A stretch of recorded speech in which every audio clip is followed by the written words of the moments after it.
conectados. Listo. Nada más esperamos a que sí se esté transmitiendo.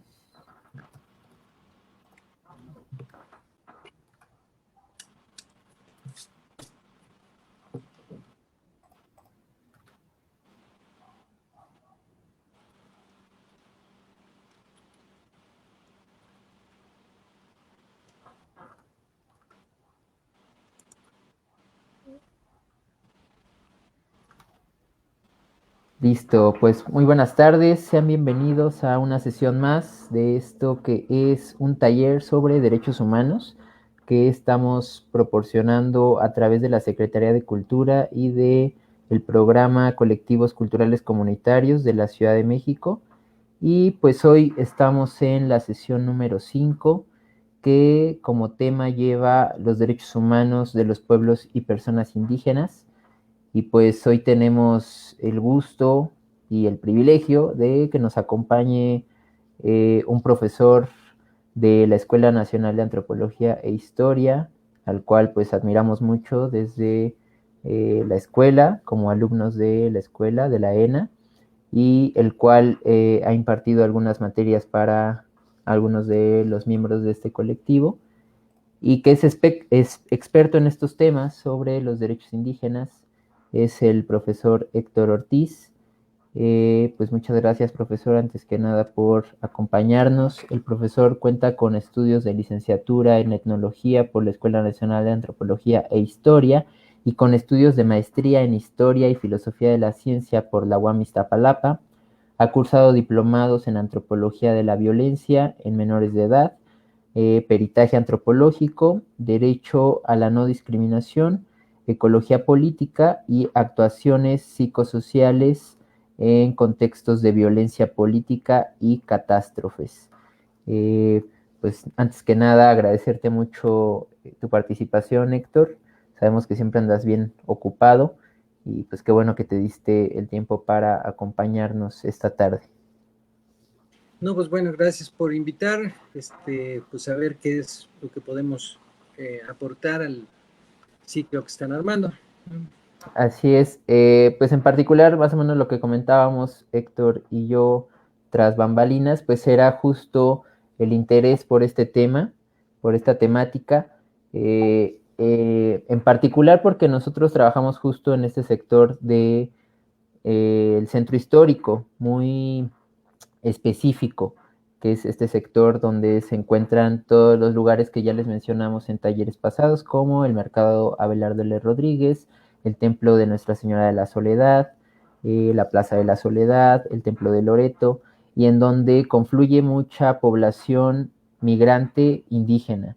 En particular hay muchas comunidades chiapanecas en esta parte del centro histórico, y pues que justo con este taller o con esta charla que les estamos brindando, lo que buscamos es pues acercar herramientas si es que alguna vez se llegan a necesitar en cuestión de violación de los derechos humanos, y por eso invitamos a Héctor, que pues es un experto en estos temas.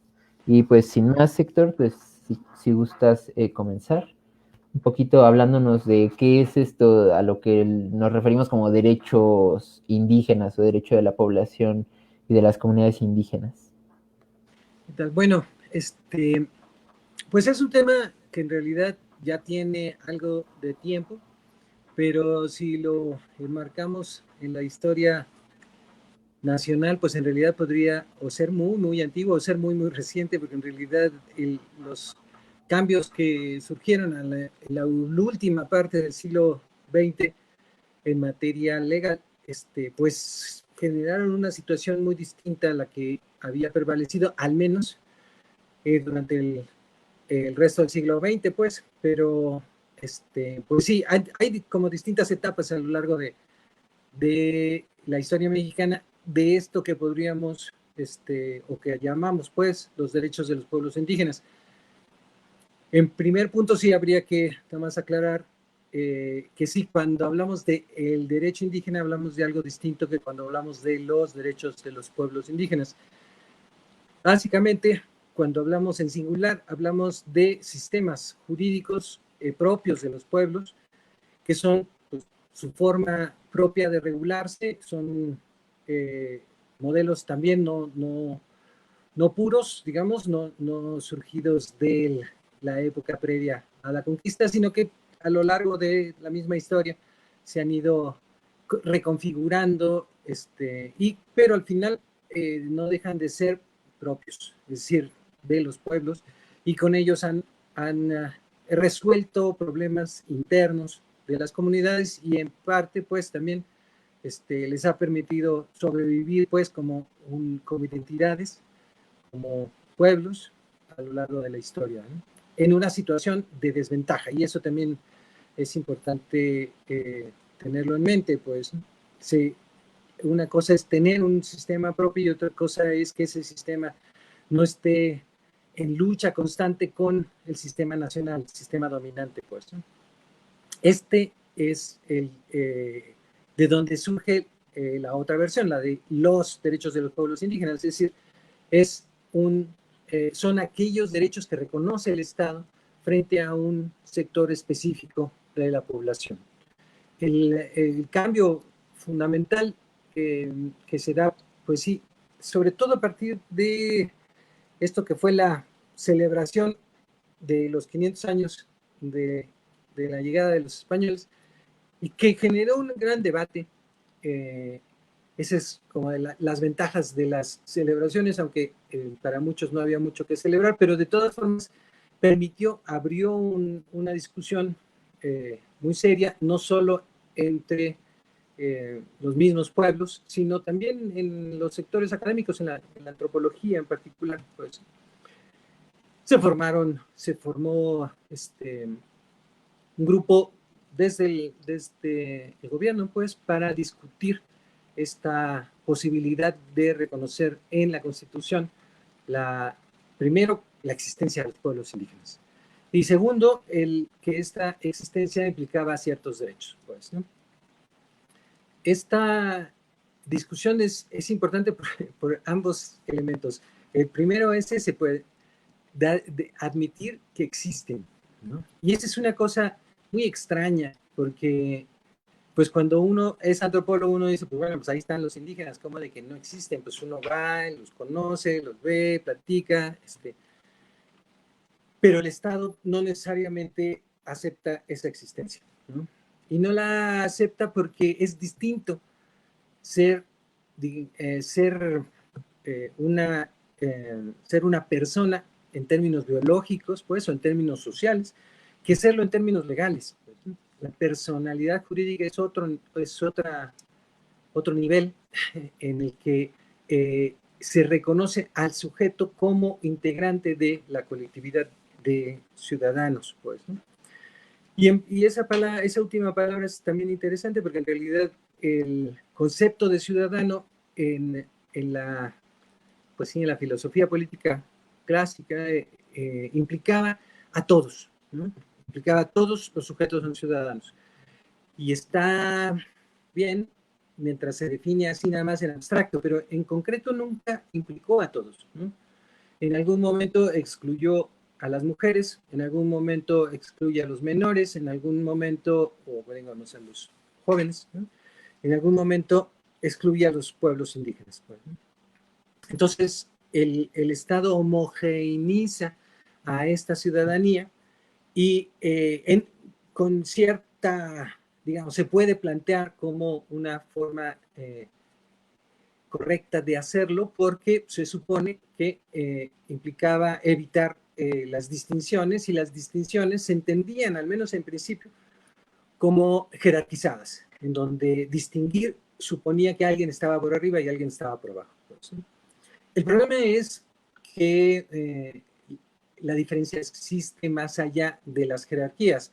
Es decir, hay sectores que se reconocen como diferentes y no solo en el sentido étnico, pues, sino en otros sentidos. En particular, pues sí, en donde una parte de la población dice nosotros somos mujeres y en ese sentido requerimos derechos distintos,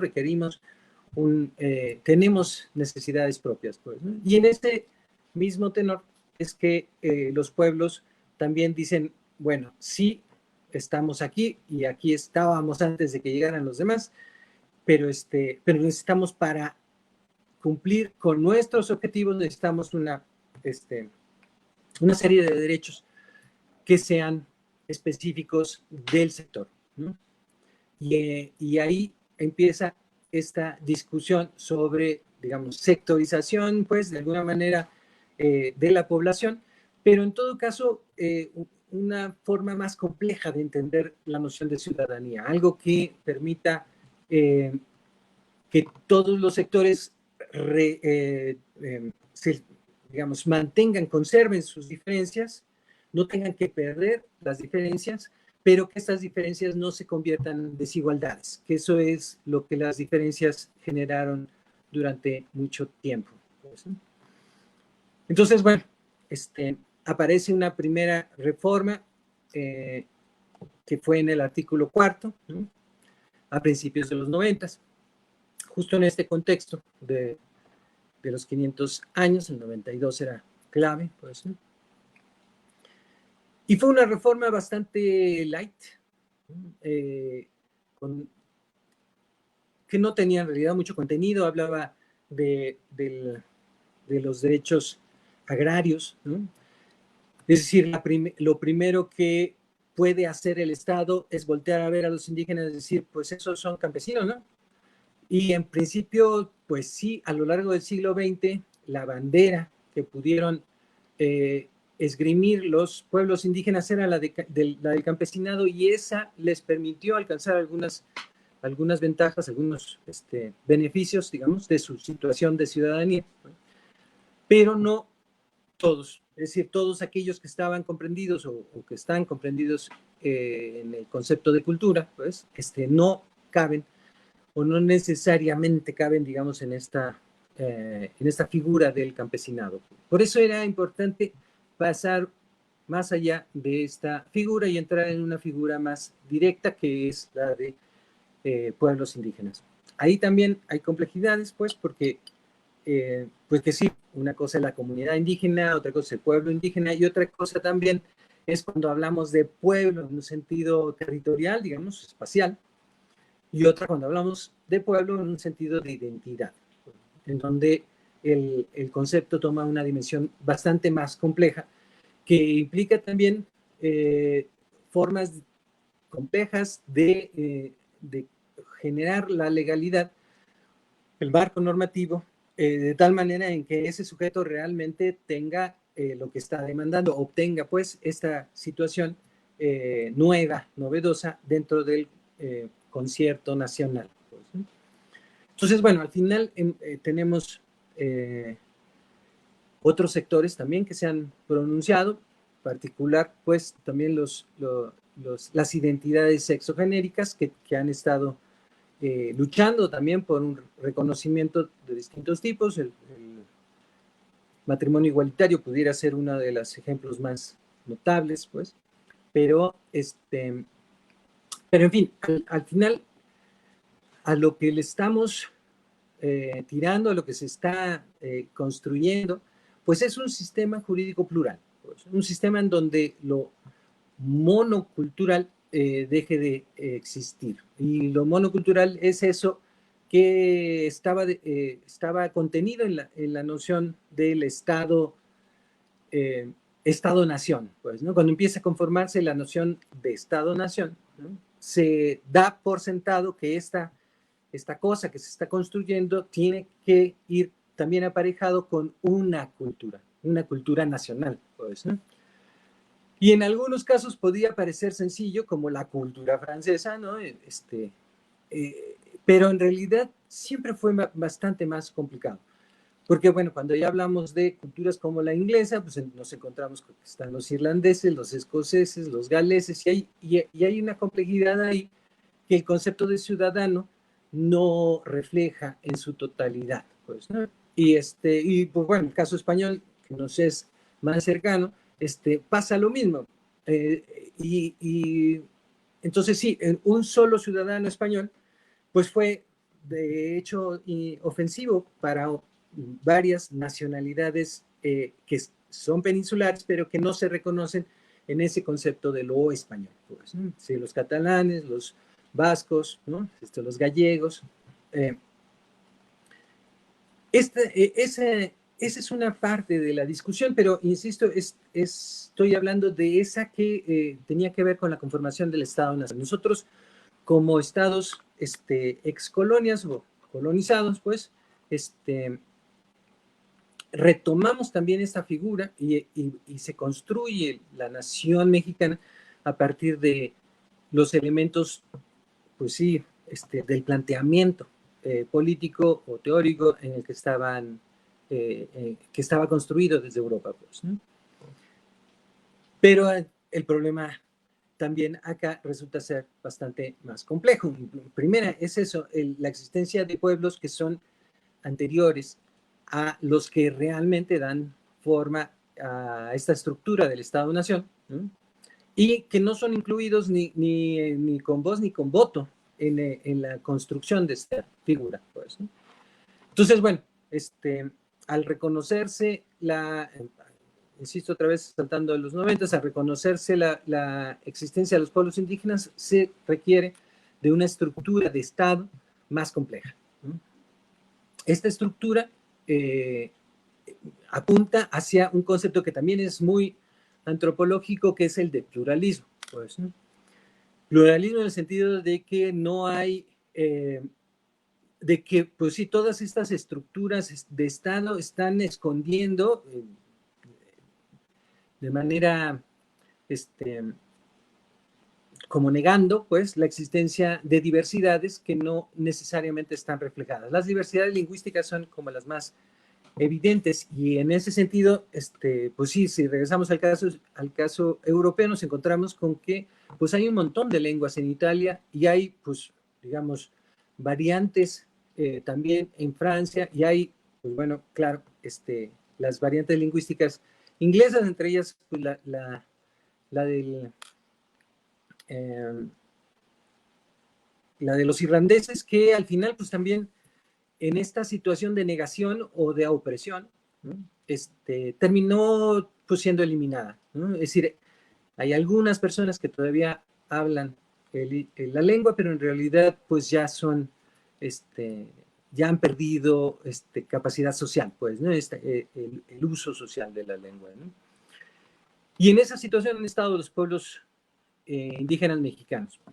Es decir, tratando de conservar algunos aspectos de su cultura propia, pero en una situación política y jurídica de desventaja, ¿no? Y entonces, al final, pues sí, de alguna forma incluso se asimila la situación de desventaja y se trata de negar la propia cultura, porque pues es eso lo que les impide, o eso es, así se planteó, se planteaba desde el Estado, les impidía el avance o el desarrollo. Pues, ¿no?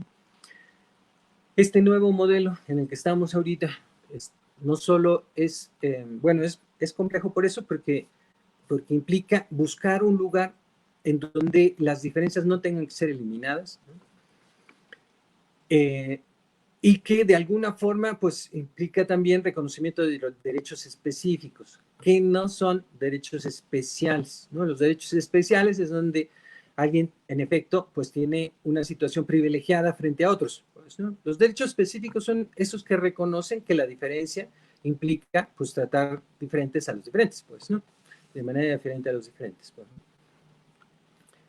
En eso estamos. Hay condiciones complicadas como la que señalaban, bueno, platicábamos hace un momento, que es la de las ciudades, es decir, el modelo parte también de algunas premisas como esa, como decía, la primera reforma daba como premisa que ser indígena era igual a ser campesino, lo cual podría tener sentido durante un periodo importante de la historia mexicana, pero en realidad, pues, ya también hace mucho que no tiene un sentido completo, pues, ¿no? Es decir, en todos los pueblos indígenas hay partes de la población que se dedican a otras actividades y hay algunos pueblos que en realidad, pues, no son estrictamente, o no tenían esta condición de campesinados, sino pues de pescadores o bueno, incluso de recolección, en fin, algunos otros elementos que podían identificarlos. Pero en todo caso, sí, está el derecho a cambiar, pues, ¿no? Siempre debe estar presente el derecho a ser de otra manera. Entonces, que la ley reconozca al indígena como campesino es una camisa de fuerza, pues, ¿no? Como también durante mucho tiempo la ley reconoce a las mujeres como integrantes de la familia, pero no como sujetos individuales, lo cual también es otra camisa de fuerza y de la cual hay que deshacerse si estamos esperando construir un sistema más plural. Pues, ¿no? En las últimas reformas, en el 2011, pues, implica un cambio todavía más fuerte, pues, que es la entrada de los derechos humanos. En algunos casos, bueno, entre paréntesis, evidentemente, yo hablo del derecho desde la perspectiva de la antropología, me parece legítimo, en parte porque pues, soy de esos sujetos que reconoce el derecho y que por lo tanto pues tengo que lidiar con esta cosa del derecho constantemente, como todos los demás, pues, ¿no? Pero por otro lado, porque sí, es también o es susceptible de ser un objeto de estudio para la antropología. Entonces, como tal, uno se pregunta cómo funciona. Pues, ¿no? Cómo funciona y una de las cosas que uno tiene que responder es que en parte hay una forma de imaginar el derecho, sobre todo de aquellos que pertenecen a ese sector, que han sido formados como juristas, ¿no? Y que suponen que hay ya una cosmovisión o que tienen esa cosmovisión desde el derecho. Pues, ¿no? Y luego están los demás que de repente, para muchos, esto que es el derecho solo lo empezamos a conocer cuando tenemos un problema, pues, ¿no? Cuando nos enfrentamos a otro sector de la sociedad o al Estado mismo, ¿no? Y entonces tenemos que aprender algunas cosas, ¿no? Desde el SAT, pero también pues quien tiene un problema penal o quien tiene un problema civil va a tener que aprender a lidiar con el derecho, pues, ¿no? Bueno, pero lo decía en particular porque sí, esta cosmovisión del derecho previa al 2011 no aceptaba, digamos, la necesidad la necesidad de hacer un reconocimiento específico de los derechos humanos. En parte porque se decía, pues ya estaban reconocidos con otra figura que se llamaban las garantías individuales.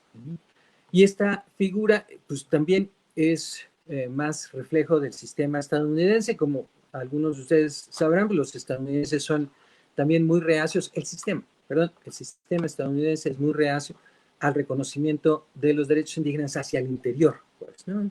Para el sistema estadounidense, los derechos humanos es algo que se reconoce hacia afuera, para los demás, para los que no tienen un sistema jurídico tan bonito como el nuestro, dirían por allá, pues, ¿no? Pero al final es porque también tienen otras figuras como la de los derechos civiles, pues, ¿no?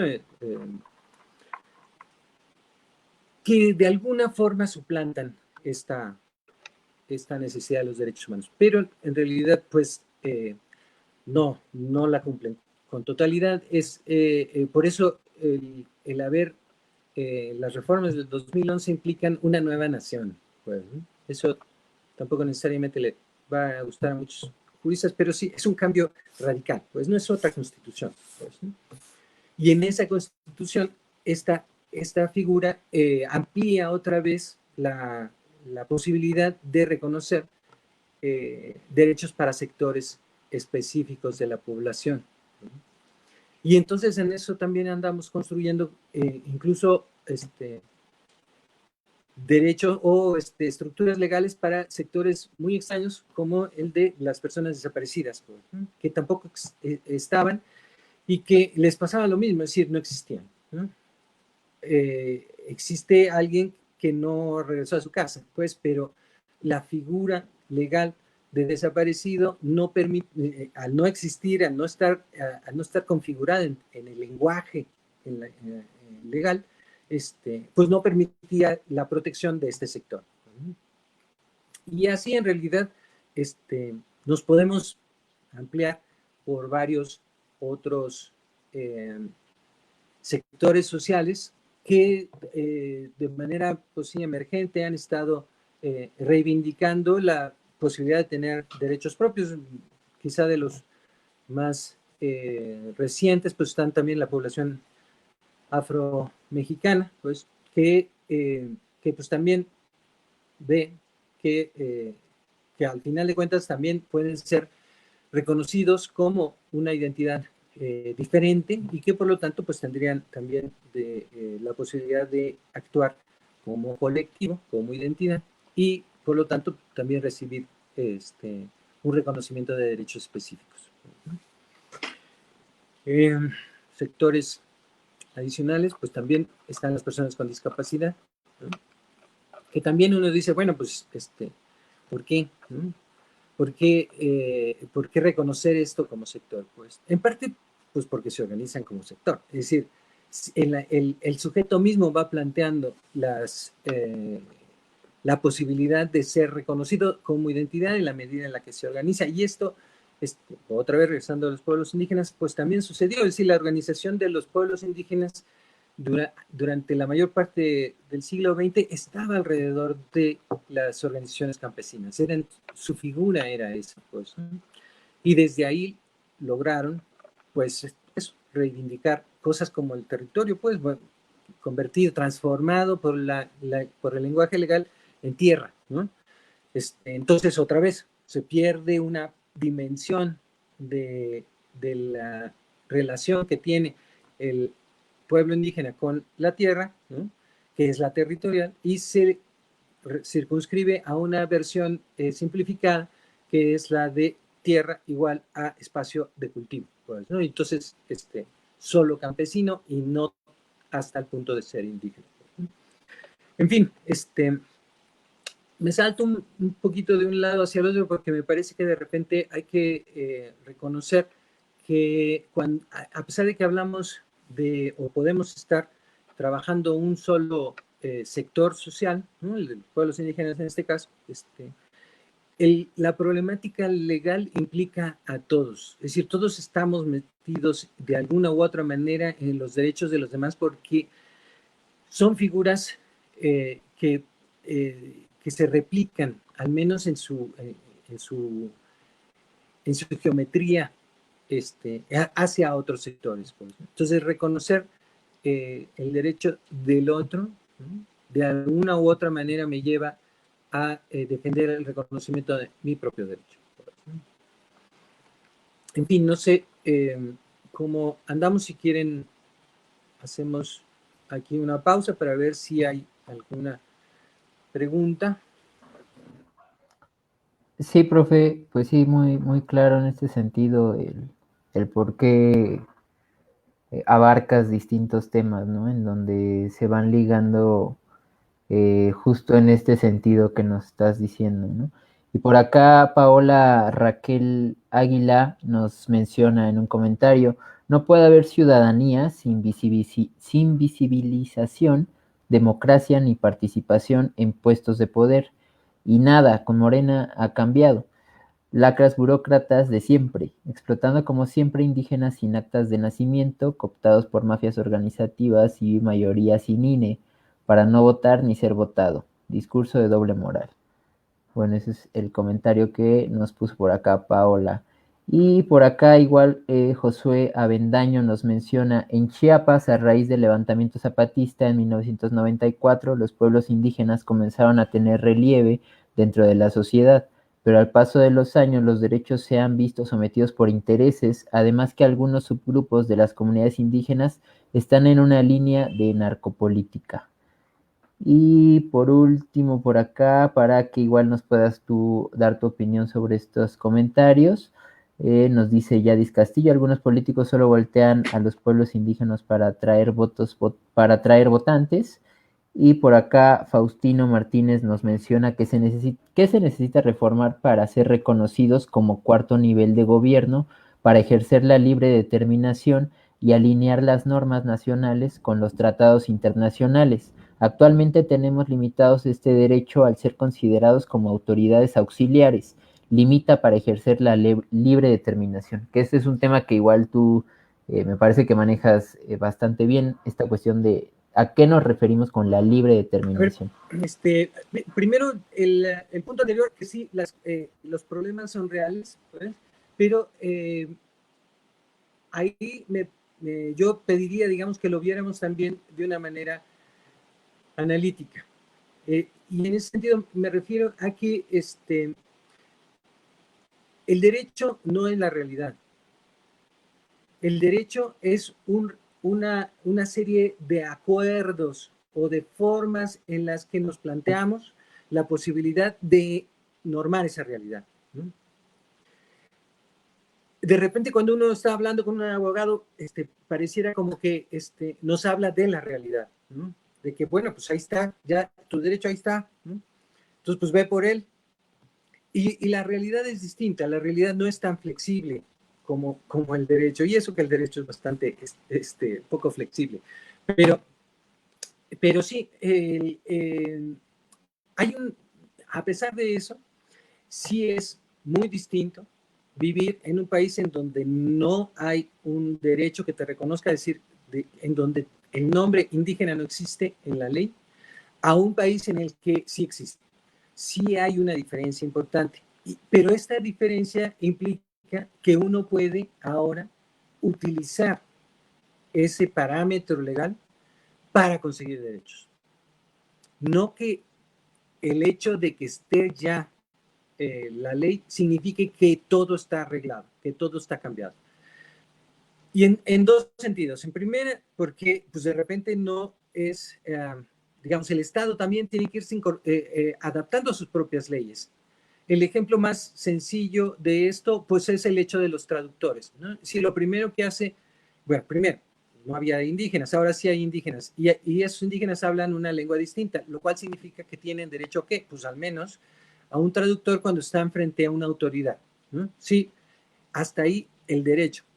¿Cuál es la realidad? Pues que no teníamos traductores, pues, ¿no? Que no lo sabían. Es decir, que no había una estructura educativa que pusiera a las gentes digamos, a manejar su propia lengua, por supuesto, pero en este contexto legal en donde pues hay palabras que hay que traducir de manera en que pues, no se conviertan en otra cosa y que la persona que no entiende el español pues entienda lo que le están diciendo. Entonces, esto tomó mucho tiempo de ir, pues sí, generando estructuras que permitieran la formación de profesionales indígenas en traducción. Pues, ¿no? Básicamente, pues sí, eso tuvo que ver con la creación del INALI, pues, ¿no? Que después, otra vez, durante mucho tiempo estuvo haciendo eso, hasta la última vez que yo supe, pues habían perdido pues sí, la obligación de estar capacitando a más traductores, ¿no? Permítanme un segundito, porque creo que ya estoy muy oscuro.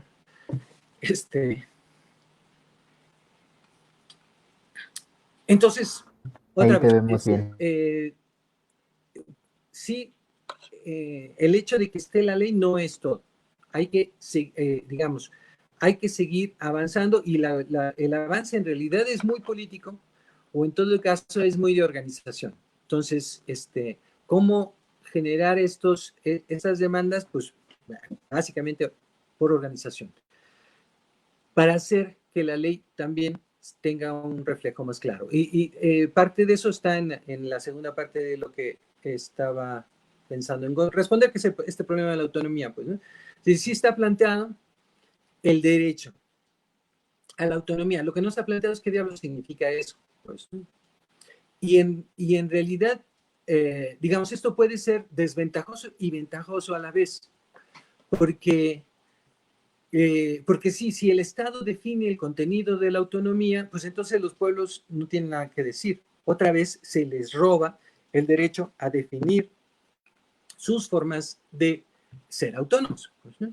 Entonces, por eso digo que puede tener una ventaja. Es decir, la organización misma de los pueblos permite definir en cada caso qué cosa es lo que va a ser entendido como autonomía. Entonces tenemos expresiones como las de Guerrero, en donde esto, incluso en algunos casos negando el concepto, pero ha tenido expresiones como el de las policías comunitarias. Entonces, eso es lo que la gente dice, pues eso somos nosotros, ¿no? Eso es lo que hacemos nosotros. Esta es nuestra forma de regularnos internamente y esta es nuestra forma de tener un derecho propio, en fin, ¿no?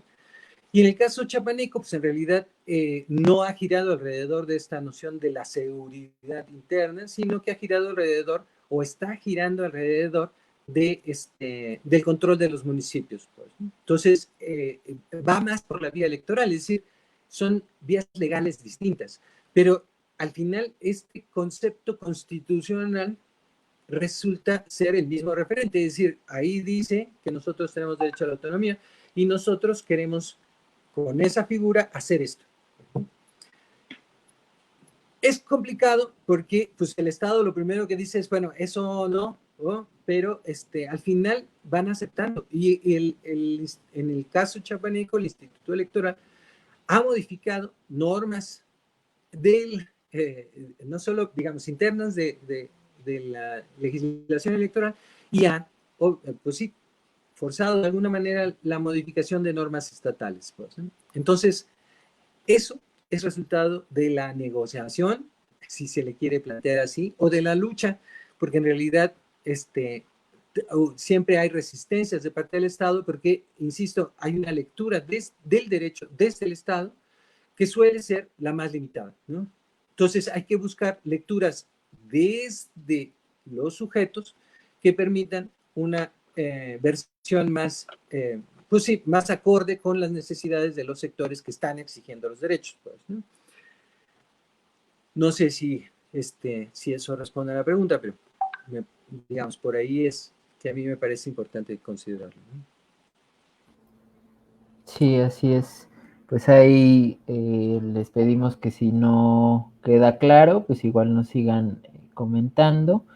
Eh, y cualquier otra duda que les vaya surgiendo a partir de lo que Héctor nos está comentando. Pues creo que por el momento no hay alguna otra duda, Héctor. No sé si quieras abordar en otro sentido este tema, porque me parece que hay temas muy actuales que están girando en torno a esto que nos estás platicando, ¿no? Uno de ellos y que es un tema a nivel nacional y de una repercusión política muy importante, pues es esta del Tren Maya, ¿no? En donde, o de estos megaproyectos que están impactando en diversas zonas de el país, en diversos estados como Oaxaca, como Chiapas, en donde pues podríamos enclavar todos estos temas que tú nos estás mencionando y donde podríamos justo problematizarlos, ¿no? En donde no sabemos si se está violando un derecho indígena o no, no sabemos si las consultas que se están haciendo para validar todos estos megaproyectos podrían ser válidas o no. Entonces, tal vez por ahí me gustaría que nos dijeras cuál es tu opinión respecto a esto en torno a lo que es el Bueno, derecho. Pues. ahí en ese punto, uno de las expresiones, pues quizás sí de las más complejas para el Estado, es en qué sentido los derechos de los pueblos indígenas implican también una cosa que sería el endodesarrollo, es decir, el desarrollo desde adentro. Pues, ¿no? Y en ese sentido, por supuesto, me parece que el Estado jamás se había planteado la posibilidad de que el concepto de desarrollo no fuera un problema de Estado, ¿no? Es decir, siempre ha estado planteado el hecho de poner, pues sí, presas, ¿no? O de hacer cualquier otro tipo de desarrollo que ahora llamamos eso los megaproyectos, pues siempre ha sido una prerrogativa de Estado. ¿Por qué? Porque se supone que existía o existe esa cosa que es el bien común, pues, ¿no? Entonces, pues bueno, pues ponemos una presa porque hay mucha gente que se va a beneficiar del hecho de que producimos electricidad.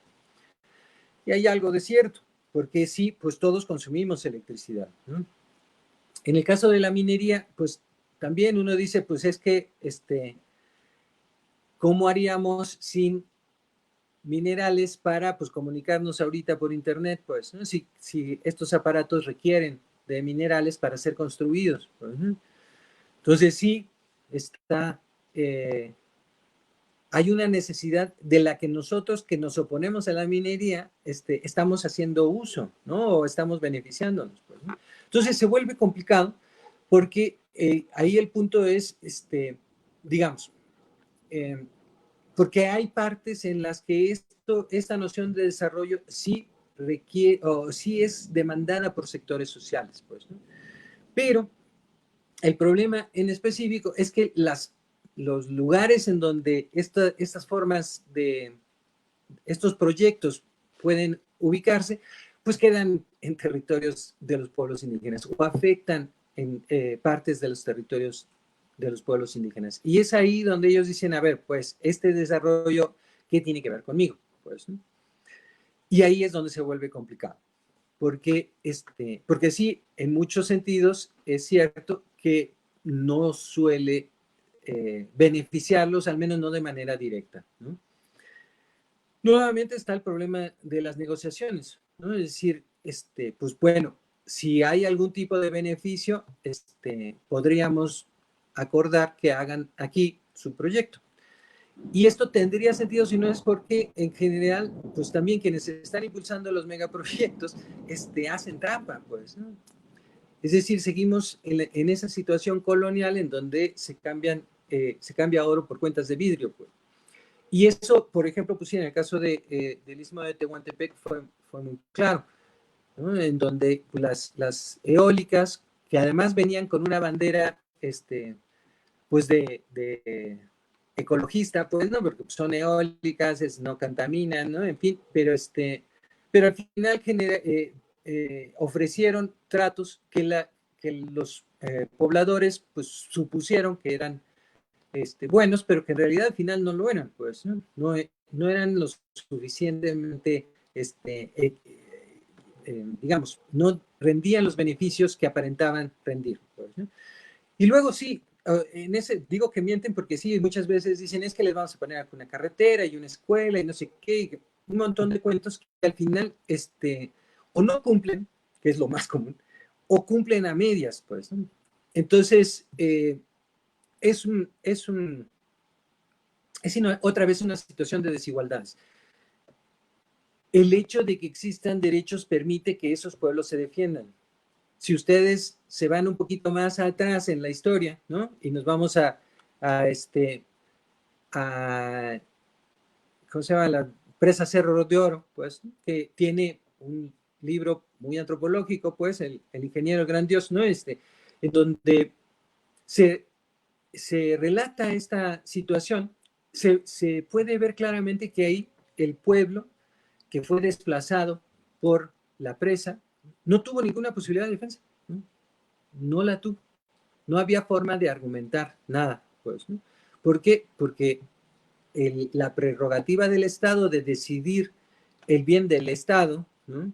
O si lo quieren, la prerrogativa del gobierno para decidir el bien del Estado, era la única voz que contaba, pues, ¿no? Entonces, cuando los pueblos se quejaban, pues no había en qué respaldarse, ¿no?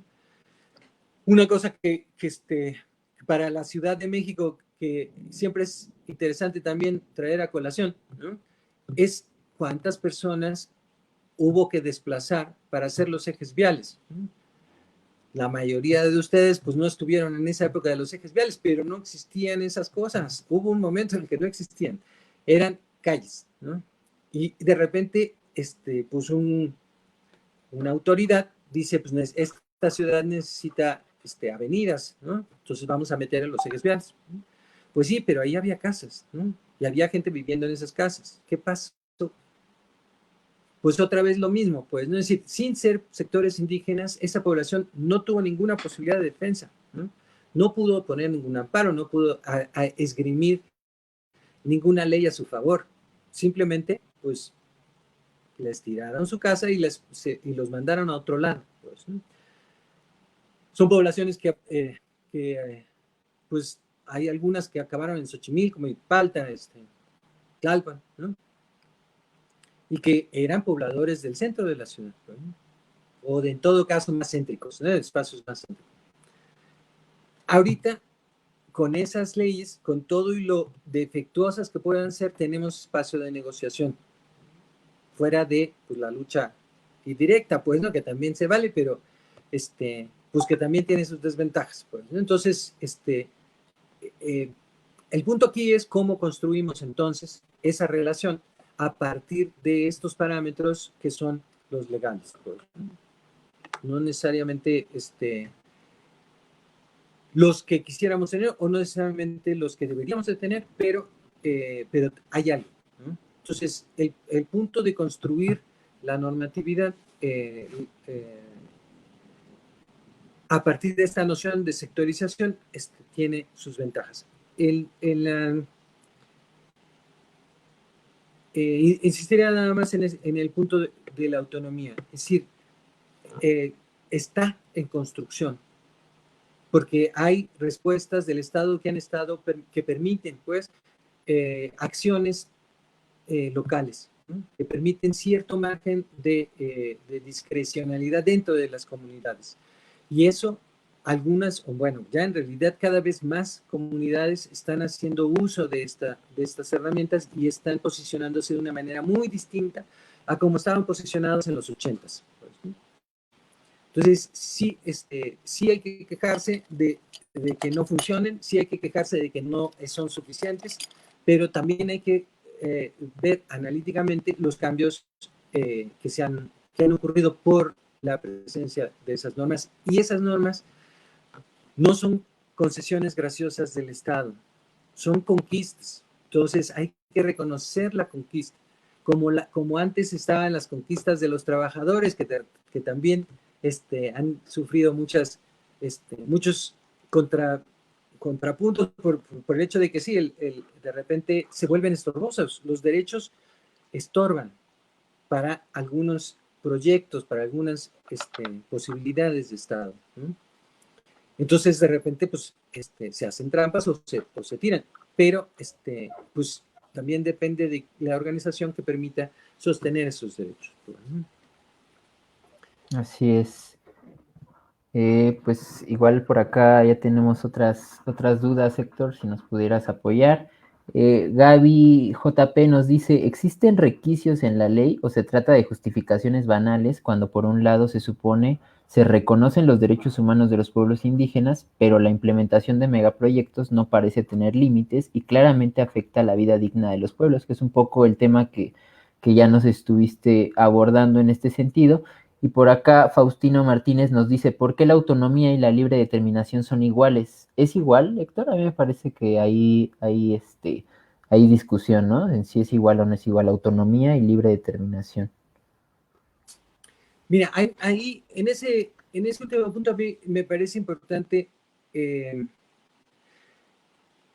posicionarse como científico social. Y como científico social, yo les aseguro que ninguna de esas palabras tiene un contenido más allá de lo social.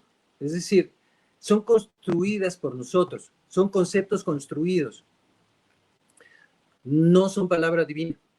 Entonces, en esa construcción, pues tenemos un margen para decir qué debe de significar. Y ese es el margen entre la lucha, pues, ¿no? Entonces, el parámetro, digamos, es la ley. Y la ley dice que el derecho es de autodeterminación y hay una expresión específica de ese derecho que es la autonomía, ¿no? Pero así está. Eso es todo lo que dice. Insisto, si lo define más, que luego muchos abogados dicen eso, es que pues debería estar bien definido para que no hubiera dudas, ¿no? Pues sí,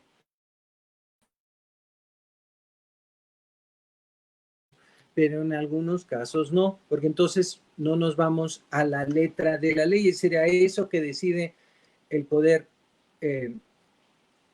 legislativo, ¿no? Sino a lo que puede resolver el poder judicial, ¿no? Y entonces tenemos distintos interlocutores. O sea, el poder legislativo tiene una forma de ver el problema y a veces parece que lo hacen escuchando, ¿no? Y sí se enteran de lo que la gente realmente quiere. Pero a veces no. Están hablando en soliloquio entre este sector que pues, al final es de gente privilegiada, pues, y salen con respuestas que pues a nadie representan. Pues, ¿no? Entonces, si es así, tenemos el otro interlocutor, el Poder Judicial. Pues, ¿no? Y en ese juego es donde pues se redefine otra vez el concepto. ¿No? Si vemos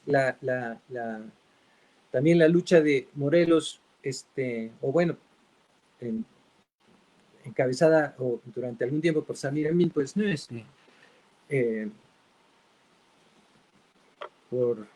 fue. Pero digamos, Del proyecto integral Morelos, ¿no? Sí, el proyecto integral Morelos, ¿no? En esa lucha hay pues una serie de herramientas legales que se están esgrimiendo para evitar que pues sí, que se haga lo que el Estado estaba planeando. ¿Sí? ¿Por qué? Pues porque afecta a derechos de los pueblos. Sin esa estructura legal, pues no habría forma de defenderlo. Pero, ¿cuál es el resultado final? Pues dependerá más del poder judicial que del poder legislativo, pues, ¿no? Porque ahí hay este margen en donde no está claro de qué nos estamos hablando con autodeterminación y autonomía. Eso nosotros tenemos que definirlo primero y después convencer al, al, al poder judicial de que esta es la mejor versión pues, de eso que estamos llamando autonomía. Entonces, por eso, son diferentes, si nos sirve, hagámoslos diferentes. Son lo mismo, si nos sirve, hagamos que son lo mismo. Es un juego de construcción. La ley son palabras. La ley son palabras y nosotros también tenemos posibilidades de construir esas palabras. ¿No?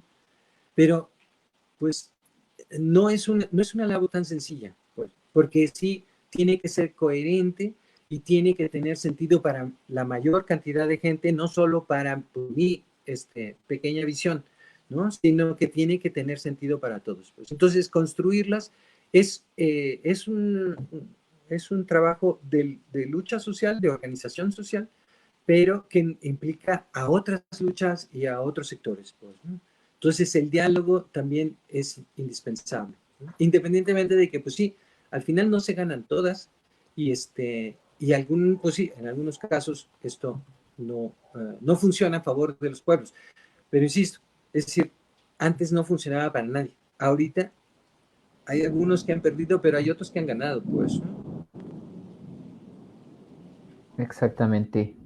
Pues por acá igual nos mencionan, hablando un poquito del tema del PIM y de Samir Amin, que como saben, Samir Flores, perdón, pues fue asesinado, ¿no? En este contexto de violencia y Sí, de represión ante los grupos de lucha y resistencia, ¿no? A estos megaproyectos. Por acá nos dice Yerli Álvarez, hay muchos activistas que han sido asesinados por defensa de su territorio. ¿Cómo actúa Derechos Humanos en estas situaciones? Pues creo que también ahí hay una pequeña, eh, pues no discusión, pero sí puntos de vista en el chat en donde pues nos mencionan que qué instituciones protegen los derechos de los indígenas y la lengua indígena, aparte de la CNDH. Y por acá pues Paola, por ejemplo, contesta que no hay instituciones que protejan a los indígenas, ni las habrá.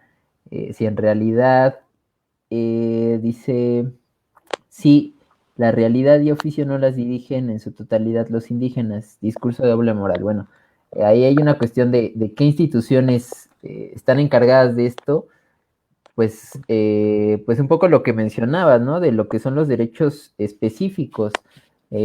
Porque me parece que pues, los derechos en general pues abarcan para todos.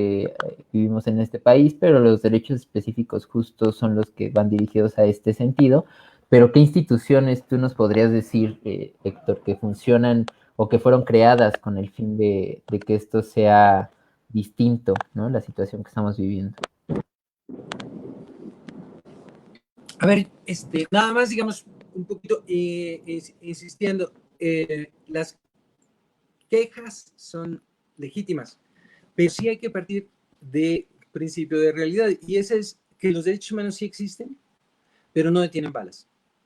Entonces, lo que uno demanda de una institución como la Comisión Nacional de Derechos Humanos, no es que evite las balas, es que haga algo para que no siga ocurriendo y para que los que ya ocurrieron tengan justicia. Pues, ¿no? Son esos los elementos en donde uno tiene pues poder de demanda, pues, ¿no? Pero sí, los derechos son eso, es decir, son referentes, son parámetros y nos permiten entender lo que debe de suceder o lo que queremos que suceda, pues, ¿no? Pero no lo que está sucediendo. ¿No? Entonces, sí, la situación en México de violencia es enorme, pues, ¿no? Y evidentemente, pues también, como decía uno de los comentarios, era, pues sí, hay muchos defensores del medio ambiente o, digamos, luchadores en contra de megaproyectos que han perdido la vida en esa lucha, pues, ¿no? También es parte de la larga historia de México. En este juego de defender derechos hay muchos que han perdido la vida, pues, ¿no? Que si no han ganado nada en esa lucha, que si esas vidas se fueron en vano, yo no lo creo. Yo creo que se han logrado cosas, hay, digamos, resultados exitosos. Pues, ¿no? No deberían costar tanto, debería ser más sencillo, pero ese en parte es el objetivo de la ley, que no tenga que ser a través de las armas, ¿no? Porque, pues sí, esa fue la vía que el Estado dejó, la única vía que dejó libre durante los 60, 70, pues, ¿no? Porque no había otras, porque no había forma de discutir con el Estado, no había forma de conseguir ningún logro, por sencillo que fuera, pues, ¿no? O sea, todo lo cerraban, pues, ¿no? Entonces, pues había que tomar las armas, ¿no? ¿Qué tanto consiguieron por esa vía? Pues ustedes decidan. Pues yo lo que creo es que ahorita con estas nuevas armas, las armas del derecho, se están consiguiendo algunos logros, otros no. No todo se consigue, pues, ¿no? Pero, pero es una vía que tenemos al alcance todos sin tener que, pues, que pasar a la clandestinidad para pasar, digamos, para hacer uso de estas armas, ¿no? Entonces, digamos, no hay que desesperar porque hay algo que se puede hacer. Yo lo que digo es, al final hay que entender cómo funciona el derecho. También por eso me parece que es un área de estudio, de análisis, desde la antropología, no solo desde el derecho, pues, pero sino desde otras disciplinas, desde la politología, en fin, porque hay que saber cómo es que incide en la realidad, qué tipo de efectos puede tener en la realidad, ¿no? Y lo digo de la manera, digamos, de una manera muy sencilla, pues, ¿no? En el sentido de que, pues, si el reglamento de tránsito no dice que tienes que usar tu cinturón de seguridad, pues no lo usas, ¿no? Y si empieza, el reglamento dice que sí lo tienes que usar, pues lo empiezas a usar, no todos, por supuesto, también es lo mismo, pues, ¿no? No todo el mundo lo va a usar, no a todo el mundo le parece necesario, ¿no? Pero es un referente, ¿no? Luego está el problema de si eso implica multa o no multa, pero en principio son estos elementos en donde el cambio en la normatividad genera cambios en la sociedad, pero la parte más importante, me parece, es que los cambios en la sociedad deben generar cambios en la normatividad. Tiene que ser de ambas vías. No podemos esperar que la ley resuelva nuestra realidad social. Tenemos que hacer que nuestra realidad social logre cambiar las normas y que tengamos las normas que queremos tener, no las que van a detener balas, porque esas no existen, pero sí las normas que creemos que son las más apropiadas, pues, ¿no? Cuando hablamos de cosas como la violencia de género, es eso precisamente a lo que se aspira, pues, ¿no? A que esas normas digan que eso no debe de suceder, no que lo hagan que no suceda, pero sí que el punto de partida es que no deben de suceder. Y entonces todos empezamos a ver las cosas de manera distinta, sí genera un cambio.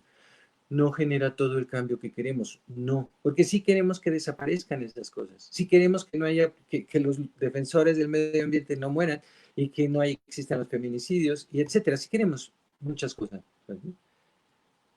Mi punto nada más es si eso lo podemos conseguir sin esas normas. Yo creo que es más difícil. Con las normas tenemos al menos un parámetro que está aceptado por ambas partes, por todas las partes. Muy bien. Pues ya estamos en el límite del tiempo para esta sesión y tenemos bastantes preguntas y comentarios acá en el chat de Facebook.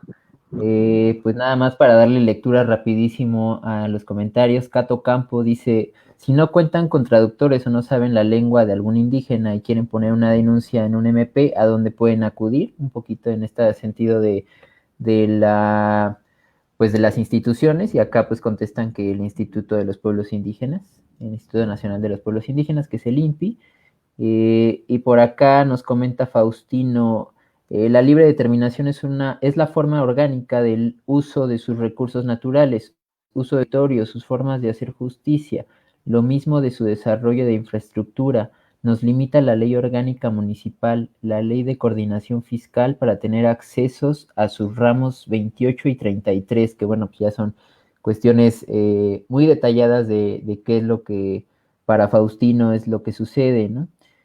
Por acá igual nos dice, nos comenta Gamaliel, le gustaría saber tu opinión, Héctor, sobre la legislación agraria con relación a los pueblos indígenas. Ahí sí, sí quisiera responder también en ese sentido. Y por acá, ¿qué más nos dice? Mischa Lecter dice, dentro del derecho, ¿qué se tiene bajo un traductor en las fiscalías? Si es cubierto en su totalidad en el país. Bueno, igual, un poco en el sentido esto de contar con un traductor, ¿no? En cuestiones de impartición de justicia.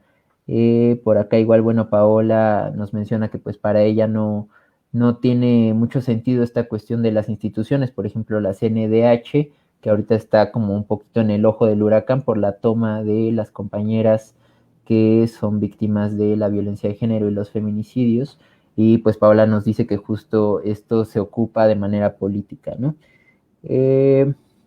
Por acá también nos dice Aleida Sandoval, realmente los derechos de los indígenas se politizan. Eh, es repudiante la actitud de los legisladores.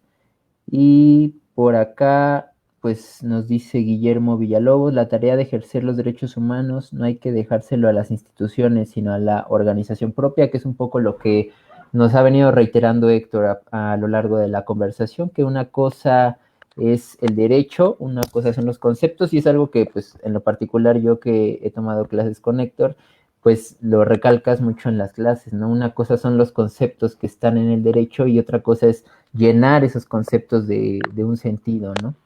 Y pues no sé si tengas algún comentario, alguna respuesta de estas dudas, Héctor, ya para ir cerrando esta transmisión. Bueno, nada más brevemente lo de los traductores. Insisto, cuando aparece el derecho a tener un traductor, es que no había quien recurrir. Es decir, no era mala fe de los ministerios públicos en ese momento, aunque eso habría que verlo con un granito de sal, pero sí, no había quien recurrir. Entonces lo que se hacía era improvisar. Y en la improvisación, pues podías encontrar a alguien que hiciera bien el papel y podías no encontrarlo. Ahorita en realidad no solo es muy factible encontrarlo, sino que además eh,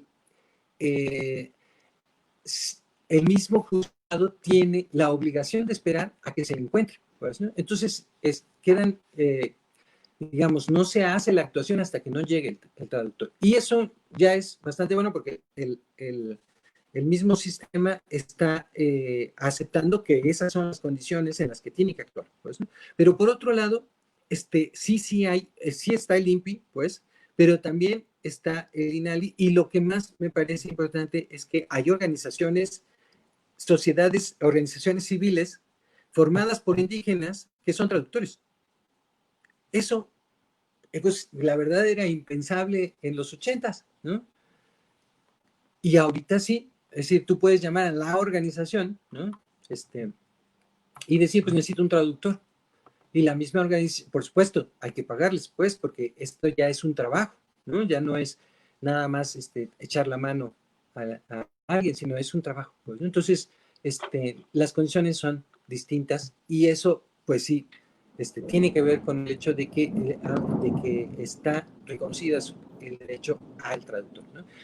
El otro punto era el de, se me fue, no lo anoté, este, ¿Cuál, Héctor? Acá al ladito igual tenemos los comentarios, no sé si los alcanzas a ver. es que no, estoy, estoy en el celular, no, no veo bien. Ah, ok, ok, ok. Bueno, un poquito era lo del INPI. Y por acá nos decían, bueno, la organización, ¿no? Un poco que pues no hay que dejarle la tarea tanto a pues que nos respondan las instituciones, sino pues la organización justo es lo que ha empujado a que se logren pues que ciertos derechos estén plasmados ya como tal en acuerdos, en constituciones, en leyes, ¿no? Entonces no sé si era por ahí o era algo más que tenías en mente, Héctor. Sí, algo se me fue ahí.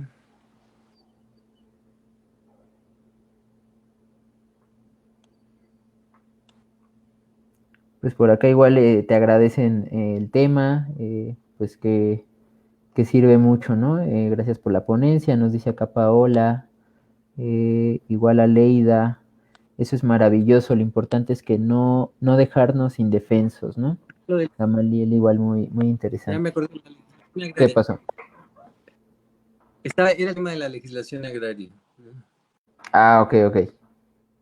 Ay, se nos acaba director. No sé si alcanzaron a escuchar ahí los truenos que estaban sonando por su casa.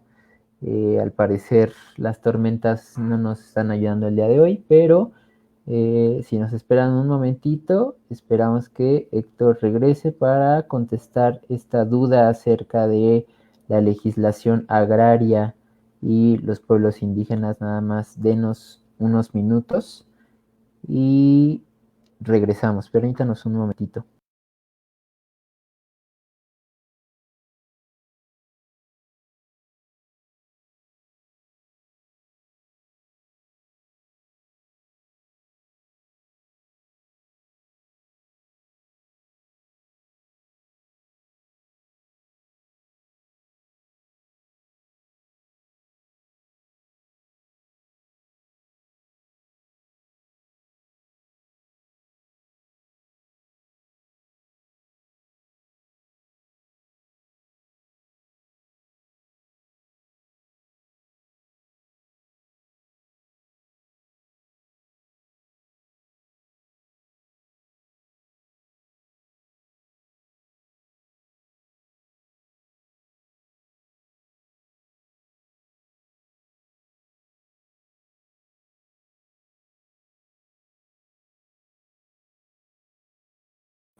Pues no, al parecer se nos fue Héctor, se le ha de haber ido la luz o algo ahí con su sistema de internet. Ah, ya regresó.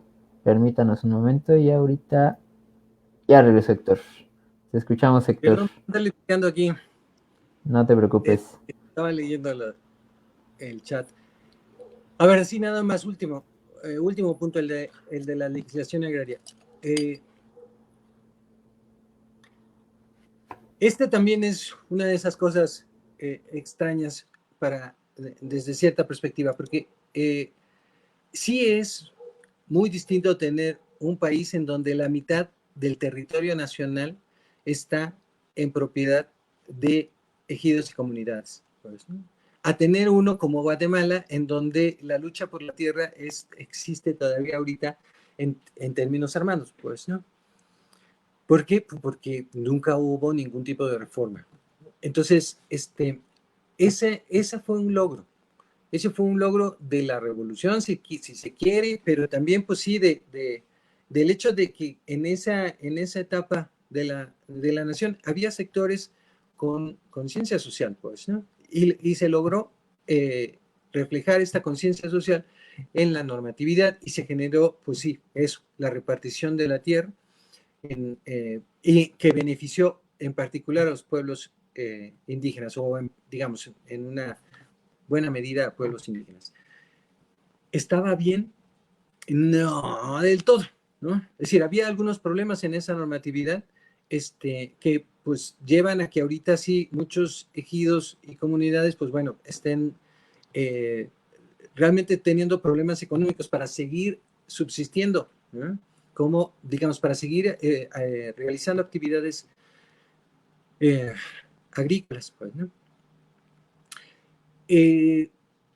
En parte eso, pues también tenía que ver con si estas tierras estaban protegidas más allá de los derechos de los mismos ejidatarios y comuneros, en fin, o si, como se hizo la reforma, había ciertas posibilidades de rentar la tierra. Cambió, la normatividad cambió, pero en principio sigue siendo un núcleo de defensa de las identidades de los pueblos, pues, ¿no? Y no estoy hablando solo de huicholes o tarahumaras, estoy hablando de, pues sí, de aquí en el Ajusco, ¿no? En donde la comunidad de Santo Tomás, San Miguel Ajusco, tiene una herramienta para mantenerse como comunidad, pues, ¿no? Para defender los derechos de su gente o de la gente del pueblo. Ahí hay problemas, por supuesto, no me refiero a ese caso en específico, sino la forma en la que se construyó la normatividad para defender las tierras de los pueblos genera problemas. No todo estaba previsto. En algunos casos sí había cosas que estaban previstas y estaban ocultas. Es decir, a la hora de legislar se hacen trampas, pues, y en ese contexto, el de la legislación, sí había digamos, un substrato ahí evolucionista que afectaba a los pueblos indígenas y que no estaba explicitado, es decir, estaba oculto, pues, ¿no? Dentro de la ley había una trampa, pues, ¿no? Pero en fin, no entramos en ese detalle, pero a lo que me refiero es que a pesar de todo eso, ahorita esa legislación sigue siendo útil para que los pueblos protejan sus territorios, ¿no? El caso de Tila, por ejemplo, también es un caso muy especial donde se ha podido, pues, digamos, doblegar la fuerza de la población que no era local, digamos, y que estaba tomando el control del espacio territorial desde la estructura municipal. Entonces, por eso, ejidos y municipios son dos estructuras de poder, ¿no? O de orden social, y que en algunos casos han estado contrapuestos, en algunos casos se armonizan, y en otros, como el caso de Dila, pues empiezan a chocar, pues, ¿no? Es útil tener esas estructuras y poderlas manejar, pero sí hay que pues, tener estrategia y tener poder de convocatoria, porque de repente también pues hay ejidos en donde la gente ya no está participando, ¿no? Quedan unos cuantos. Perfecto. Pues yo creo que con esto concluimos. Les agradecemos mucho a toda la audiencia que nos estuvo siguiendo con sus preguntas, con sus dudas, sus comentarios. Muchas gracias a Héctor, por supuesto. Y pues ahora que cupo en este espacio, en este tema, pues el recuerdo de estos defensores y defensoras de los derechos de los pueblos indígenas o de los derechos humanos en general, como Samir Flores, como Berta Cáceres, como Betty Cariño, como todas estas personas que han perdido la vida, pues quisiéramos igual como Proyecto Loreto brindar ahí como homenaje esta sesión un poquito en ese sentido. Y pues si no hay nada más, agradecer mucho a Héctor por su colaboración, siempre muy atento a estos temas y activista como pues no se puede dejar de lado, ¿no? Más allá de lo académico, pues siempre participando en todas estas temáticas y en todos estos movimientos sociales que nos son cercanos, pues, ¿no? Y los esperamos la siguiente sesión. Muchas gracias a la Secretaría de Cultura de la Ciudad de México y a colectivos culturales comunitarios. Nos estaremos viendo el siguiente sábado con otra sesión más de este taller de derechos humanos. Muchas gracias. Gracias, Héctor. Gracias a ustedes. Hasta luego.